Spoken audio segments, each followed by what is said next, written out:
செவ்வாய்க்கிழமை வாங்கக்கூடிய பொருள் என்னைக்குமே உங்களோட்டு போகாது.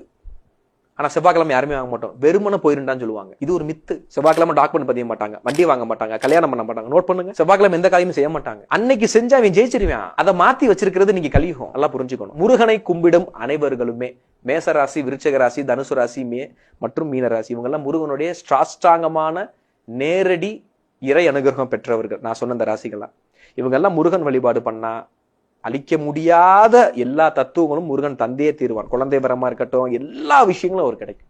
ஸோ செவ்வாய்க்கிழமை மிக முக்கியமான நாள். எல்லாரும் செவ்வாய்க்கிழமை வாங்குவது சால சிறந்து. எஸ்பெஷலி நான் சொன்ன இந்த ராசி. ஆனா ஜாதகம் பார்த்துட்டு செவ்வாய்க்கிழமை உங்களுக்கு உகந்ததான் பார்த்துட்டு செய்யறது நல்லது. ஆனா முருகன் அவதரிச்சது, முருகனுடைய தத்துவம் செவ்வாயே. ஒரு குழந்தை பிறக்குது, அந்த குழந்தை பிறக்கும் பொழுதே என்னென்ன தோஷம் இருக்கு, எந்தெந்த வயசுல இந்த பிரச்சனையாகும், எந்த வயசுல இது ஏஜ் அட்டெண்ட் பண்ணணும்ன்றது ஒரு நல்ல அஸ்ட்ராலஜரால கணிக்க முடியும். அப்ப என்ன செய்யலாம்? எந்த தோஷமாக இருந்தாலும், ஆயுள் தோஷமா கூட இருக்கட்டும், செவ்வாய்க்கிழமை அன்னைக்கு இந்த பொண்ணு இந்த குழந்தை பிறந்த டயத்துல எடைக்கு